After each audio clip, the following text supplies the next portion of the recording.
Hello दोस्तों, सुबह के ठीक 6 बज रहे थे। मेज पर रखे मोबाइल का अलार्म गूंज उठा। बिस्तर पर लेटी अंजलि ने कंबल के भीतर से अपना हाथ बाहर निकाला, अलार्म बंद किया और वापस सोने की कोशिश करने लगी। लेकिन अंजलि के साथ उसी बिस्तर पर सो रहे उसके भाई आर्यन की नींद भी खुल चुकी थी। नींद खुलते ही आर्यन ने बिना कुछ कहे अपना हाथ आगे बढ़ाया और अंजलि को अपनी ओर खींच लिया। इस पर अंजलि कहती है, क्या कर रहे हैं आर्यन, प्लीज छोड़िए ना। सारी रात तो आपने वैसे भी सोने नहीं दिया, अब तो सोने दीजिए। आर्यन कहते हैं, तुम्हें आईफोन चाहिए ना। अंजलि करवट बदलते हुए सिर हिलाकर मुस्कुराने लगती है और अपनी बाहें फैला देती है। आर्यन उसे अपने में समेट लेते हैं। तभी अंजलि कहती है कि आर्यन, जो भी करना है जल्दी कीजिए, मम्मी पापा कभी भी आ सकते हैं। आर्यन हंसी में कहते हैं, आने दो, अगर मम्मी पापा आ भी गए तो मैं तुम्हारी मम्मी को अपनी दूसरी साइड पर सुला लूंगा, और तुम्हारे पापा तो एक नंबर के डरपोक हैं। दोनों ठहाके मारकर हंसने लगते हैं और दोनों मिलकर फिर से तहलका मचाने लगते हैं। नई दिल्ली का कुमार परिवार। अमन कुमार, जो नई दिल्ली के एक व्यस्त इलाके के रहने वाले थे, एक ऐसा शहर जो अपनी गति और विकास के लिए जाना जाता था, उनकी उम्र लगभग 45 वर्ष थी। वो एक साधारण व्यक्तित्व वाले इंसान थे जो एक मल्टीनेशनल कंपनी के सेल्स डिपार्टमेंट में नौकरी करते थे। उनका जीवन अनुशासन और सादगी का प्रतीक था, जहां हर दिन सुबह जल्दी उठकर अपने कर्तव्यों का पालन करना उनकी दिनचर्या थी। उनके परिवार में उनकी पत्नी थी, जिनका नाम साक्षी था और उनकी उम्र 40 से 42 साल के बीच थी। साक्षी अपने आकर्षक व्यक्तित्व और आधुनिक सोच के लिए जानी जाती थी। साक्षी न केवल एक मॉडर्न महिला थी, बल्कि उनका खुद का एक हाई प्रोफाइल ब्यूटी स्टूडियो भी था, जो शहर के सबसे व्यस्त और नामी जगहों में से एक था। साक्षी की सोच में आत्मनिर्भरता और अपनी शर्तों पर जीने की भावना झलकती थी, और यही गुण उनकी बेटी अंजलि में भी दिखता था। अंजलि, जो 20 साल की युवा और ऊर्जावान लड़की थी, अपनी मां के नक्शे कदम पर चलते हुए अपने शौक और रहन सहन में किसी भी तरह की कमी नहीं रखती थी। जहां तक सुंदरता की बात है, साक्षी अपनी सुंदरता और व्यक्तित्व से लोगों का ध्यान आकर्षित करती थी, लेकिन उनकी बेटी अंजलि उनकी तुलना में कहीं अधिक सुंदर थी। अंजलि की खूबसूरती, उसका आत्मविश्वास और उसका फैशन सेंस उसे उसकी उम्र की लड़कियों के बीच एक अलग पहचान दिलाते थे। हालांकि अमन कुमार जी की कमाई इतनी ज्यादा नहीं थी कि वो अपनी पत्नी और बेटी की हर ख्वाहिश पूरी कर सकें। उनकी आमदनी बस इतनी थी कि परिवार का गुजारा हो सके और ज़रूरी ज़रूरतें पूरी हो जाएं। फिर भी उन्होंने अपने परिवार का पालन पोषण करने में कोई कसर नहीं छोड़ी। लेकिन माँ और बेटी की बड़ी बड़ी ख्वाहिशें और उनकी आधुनिक जीवन शैली का खर्च उठाना उनके लिए आसान नहीं था। जिंदगी उनके लिए खींचतान और संघर्ष का दूसरा नाम बन चुकी थी। जहां एक तरफ अमन कुमार जी अपनी सादगी और सीमित संसाधनों में खुश रहने की कोशिश करते, वहीं साक्षी और अंजलि अपने शौक, इच्छाओं और सपनों को पूरा करने के लिए हमेशा नई संभावनाओं की तलाश में रहती थीं। अमन कुमार की बेटी अंजलि जब कॉलेज जाती, तो वहां अपनी सहेलियों और दोस्तों के लाइफस्टाइल को देखकर मन ही मन ये सोचती कि काश उसकी जिंदगी भी ऐसी होती। काश वो भी महंगे कपड़े पहन पाती, शानदार गैजेट्स इस्तेमाल कर पाती और उन जैसी आज़ादी से जिंदगी जी पाती। उसके दिल में ये कसक अक्सर रहती थी, लेकिन वो इस बारे में किसी से कुछ नहीं कहती थी। उधर घर में अमन कुमार और उनकी पत्नी साक्षी के बीच रोजाना किसी न किसी बात को लेकर बहस होती रहती थी। साक्षी अपने शौक और ज़रूरतों के लिए अधिक पैसे मांगती, जबकि अमन कुमार अपनी सीमित आय का हवाला देते हुए असमर्थता जताते। नए बॉस का आगमन। इसी खींचतान के बीच एक दिन अमन कुमार ऑफिस पहुंचे तो देखा कि ऑफिस का माहौल कुछ बदला बदला सा था। पता चला कि पुराने बॉस का ट्रांसफ़र हो गया है और उनकी जगह एक नया बॉस आया है। तभी ऑफिस के केबिन से एक स्मार्ट और आत्मविश्वास से भरा हुआ व्यक्ति बाहर निकलता है, जिसने सबका ध्यान अपनी ओर खींच लिया। वो पूरे स्टाफ का स्वागत करते हुए कहता है, हेलो गाइस, मेरा नाम विक्रांत है और आज से मैं आपका बॉस हूँ। लेकिन याद रखें, मैं आपका बॉस नहीं बल्कि आपका दोस्त बनना चाहता हूँ। कृपया ऐसा कोई काम ना करें जिससे मुझे आपको ये याद दिलाना पड़े कि मैं आपका बॉस हूँ। उसकी बात पर सभी कर्मचारी मुस्कुराते हुए हंसने लगते हैं और अपने अपने काम में लग जाते हैं। कुछ समय बाद विक्रांत ने किसी ज़रूरी काम के सिलसिले में अमन कुमार को अपने केबिन में बुलाया। काम की बातें खत्म होने के बाद बातचीत के दौरान अमन कुमार ने पूछा, सर आप कहाँ रहते हैं और आपकी फैमिली में कौन कौन है? इस पर विक्रांत ने बताया, मैंने यहाँ एक फ्लैट किराए पर लिया है और फैमिली में मैं अकेला हूँ। मेरी शादी 7 साल पहले टूट चुकी है और अब मैं अकेले ही रहता हूँ। अभी शिफ्ट हुआ हूँ, घर पूरी तरह सेट नहीं हुआ है। अमन कुमार ने थोड़ी देर सोचने के बाद कहा, सर अगर आप बुरा न माने तो जब तक आपका घर सेट नहीं हो जाता, क्या आप हमारे घर डिनर पर आ सकते हैं? मेरी पत्नी को भी खुशी होगी। पहले तो विक्रांत मना कर देता है, लेकिन अमन कुमार के बार बार आग्रह करने पर वो सहमति जता देता है। घर जाकर अमन कुमार ने ये सारी बातें अपनी पत्नी साक्षी को बताईं। पहले तो साक्षी चिढ़ गई और कहा, अब ऑफिस के बॉस को भी घर बुलाओगे? ये क्या नई बात है? लेकिन बाद में अमन कुमार के समझाने पर वो मान गई। रात के ठीक 8 बजे घर की डोरबेल बजी। साक्षी ने दरवाज़ा खोला और सामने एक हैंडसम और आकर्षक व्यक्तित्व वाला व्यक्ति खड़ा था। उसकी फिट बॉडी और आत्मविश्वास से भरी मुस्कान ने पहली नज़र में ही प्रभाव छोड़ा। वो व्यक्ति और कोई नहीं बल्कि अमन कुमार का बॉस विक्रांत था। जब विक्रांत ने साक्षी को देखा तो वो उसे देखकर हैरान रह गया। साक्षी की खूबसूरती इतनी अधिक थी कि विक्रांत के दिल में घंटियां बजने लगीं। उसकी नज़रें कुछ पलों के लिए ठहर गईं, लेकिन उसने खुद को संभाला और विनम्रता से कहा, नमस्ते, मैं विक्रांत हूँ, अमन कुमार का बॉस। साक्षी ने मुस्कुराते हुए विक्रांत का स्वागत किया और उसे अंदर आने का इशारा किया।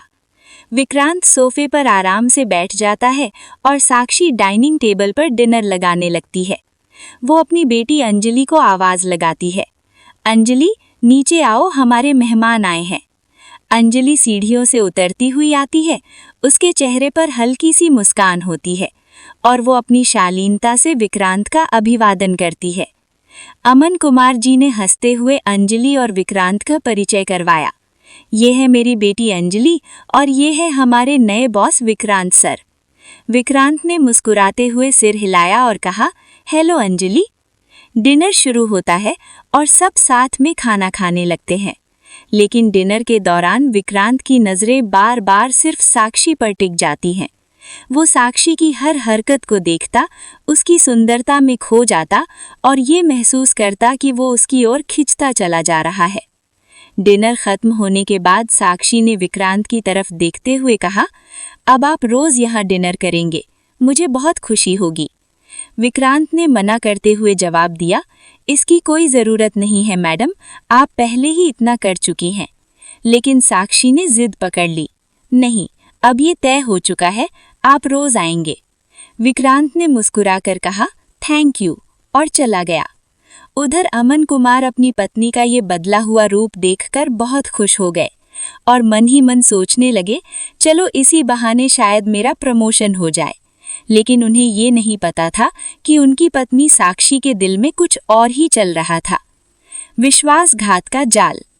विक्रांत, जो करीब 35 साल का था, अपनी फिटनेस और व्यक्तित्व के कारण अपनी उम्र से काफ़ी छोटा दिखता था। अब वो नियमित रूप से हर दिन उनके घर डिनर करने आने लगा। हफ्ते भर में विक्रांत परिवार के साथ इतना घुल मिल गया कि वो साक्षी से आंखों ही आंखों में बातें करने लगा। धीरे धीरे विक्रांत और साक्षी दोनों एक दूसरे के करीब आने लगे। एक दिन दोनों ने एक दूसरे को अपने फ़ोन नंबर दिए और चैटिंग शुरू कर दी। चैटिंग के दौरान विक्रांत ने साक्षी से अपने दिल की बात कह दी। साक्षी ने भी फ़ोन पर ही उसके प्रस्ताव को स्वीकार कर लिया।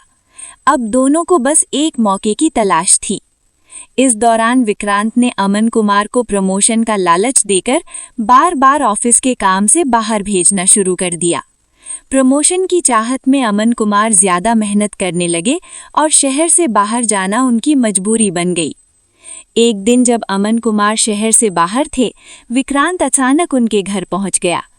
उस समय घर पर केवल साक्षी थी, क्योंकि अंजलि कॉलेज गई हुई थी।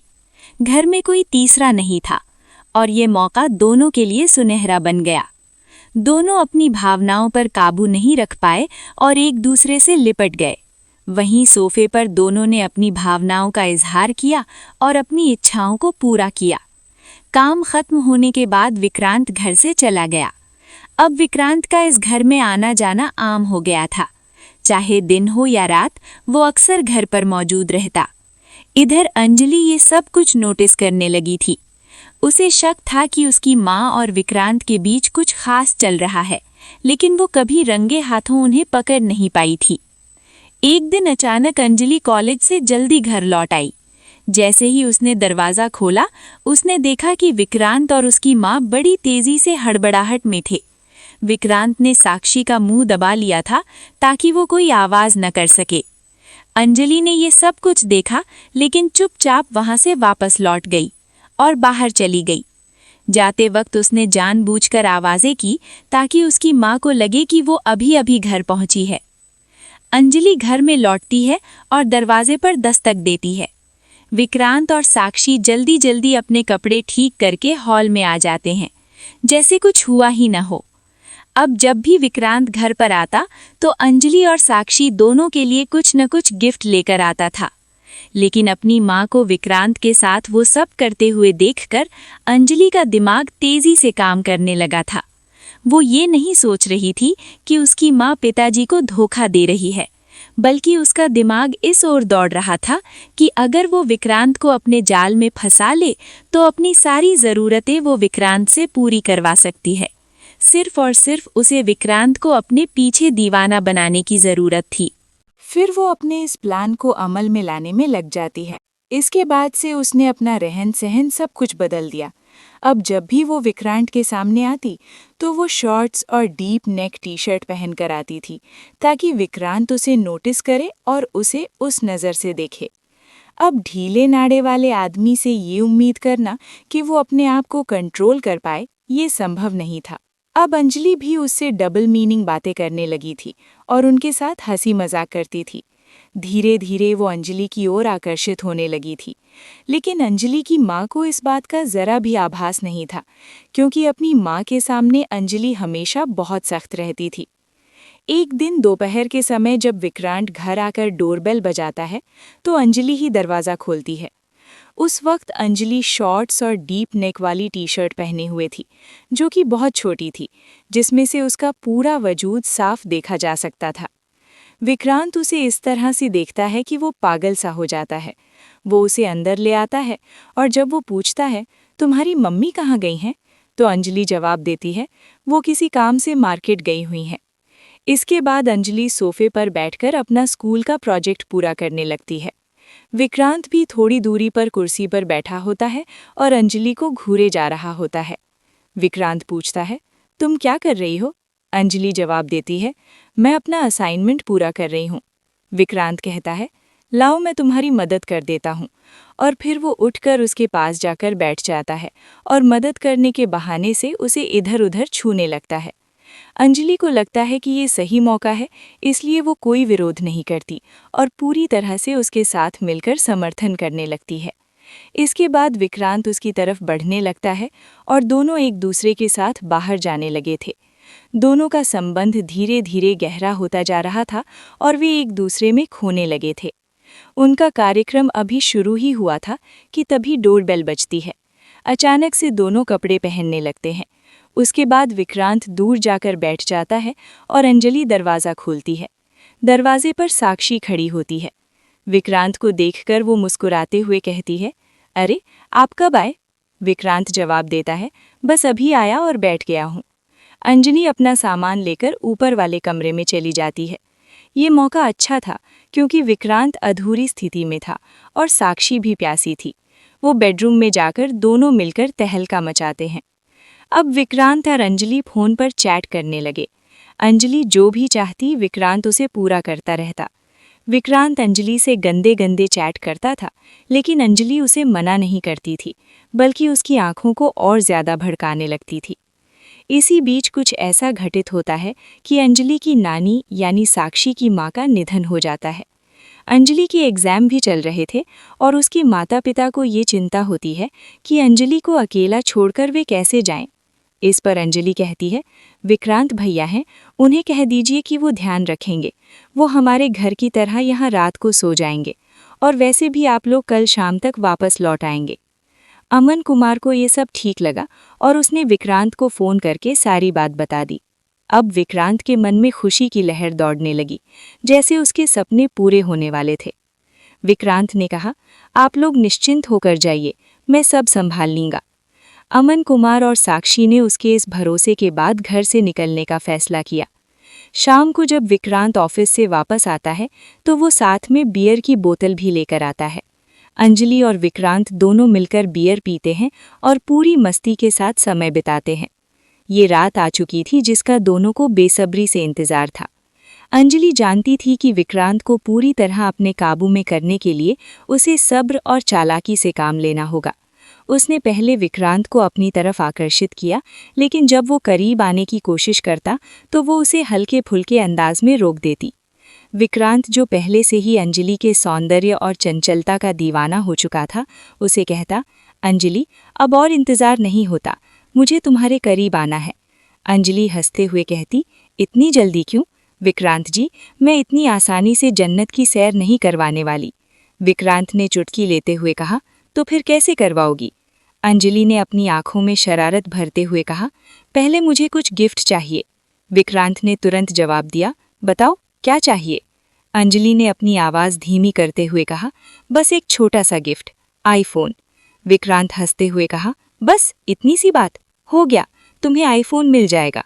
ये सुनते ही अंजलि की आंखों में खुशी की चमक आ गई। उसने विक्रांत को अपनी बाहों में समेट लिया और उसी रात दोनों ने अपनी भावनाओं को खुलकर जिया। विक्रांत, जो उम्र में बड़ा था लेकिन फिटनेस के मामले में नौजवानों को मात देता था, अंजलि के लिए पूरी तरह पागल हो गया। उस रात अंजलि ने अपने सभी शारीरिक और मानसिक हसरतें पूरी की। अब विक्रांत का इस घर में आना जाना आम बात हो गया। वो बारी बारी से साक्षी और अंजलि दोनों के साथ वक्त बिताने लगा। साक्षी को इस बात का बिल्कुल भी अंदाज़ा नहीं था कि उसकी बेटी भी इस रिश्ते का हिस्सा बन चुकी है। विक्रांत ने इस परिवार को पूरी तरह अपनी मुट्ठी में कर लिया था। एक दिन विक्रांत ने अमन कुमार को एक बड़े प्रोजेक्ट के बहाने शहर से बाहर भेज दिया।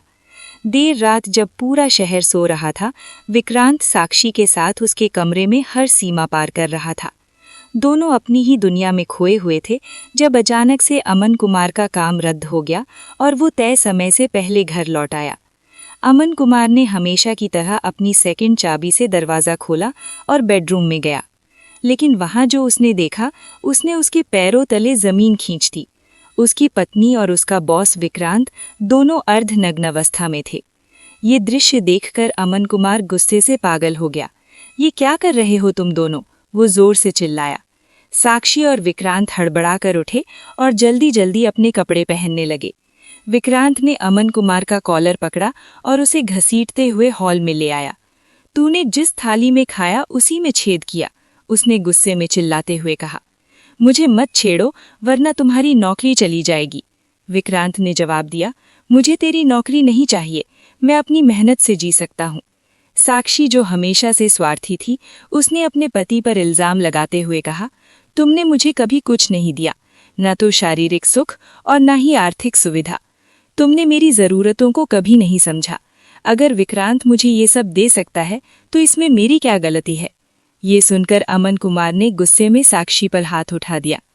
इसके बाद से घर का माहौल पूरी तरह बदल गया। कुछ दिनों बाद अमन कुमार का शव उनके कमरे में पंखे से लटका मिला। पुलिस ने इसे आत्महत्या मानकर केस बंद कर दिया।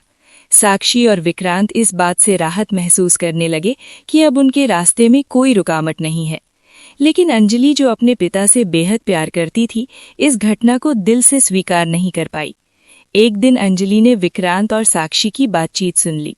बातचीत में उन्होंने स्वीकार किया कि अमन कुमार ने आत्महत्या नहीं की थी, बल्कि उन्होंने मिलकर उसकी हत्या की और इसे आत्महत्या का रूप दे दिया। अंजलि ने तुरंत पुलिस को इसकी सूचना दी। उसने विक्रांत और साक्षी के हर गुनाह का पर्दाफाश किया। पुलिस ने साक्षी और विक्रांत को गिरफ्तार कर लिया। साक्षी और विक्रांत को उनके गुनाहों की सजा मिल गई।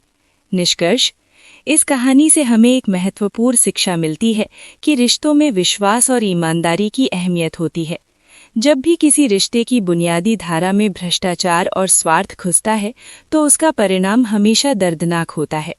परिवार के सदस्य एक दूसरे के साथ सच्चे और ईमानदार रिश्ते निभाएं, तभी एक मजबूत और खुशहाल परिवार का निर्माण हो सकता है। हमें ये भी समझना चाहिए कि अपने स्वार्थ के लिए किसी और की भावनाओं से खेलना, किसी का भरोसा तोड़ना और झूठ बोलना अंततः किसी को भी दुखी कर देता है। किसी भी रिश्ते में सही दिशा, प्रेम और सम्मान बनाए रखना जरूरी है ताकि जीवन में सच्चे सुख और संतुष्टि मिल सके। तो दोस्तों, ये थी आज की कहानी। आपको ये कहानी कैसी लगी? कृपया अपनी राय कमेंट बॉक्स में ज़रूर लिखें। अगर आपको ये कहानी पसंद आई हो तो वीडियो को लाइक करें, जूली स्टोरी ड्राफ्ट चैनल को सब्सक्राइब करें और बेल आइकन को ऑन कर दें ताकि हमारी नई वीडियो की सूचना तुरंत आपको मिल जाए। धन्यवाद।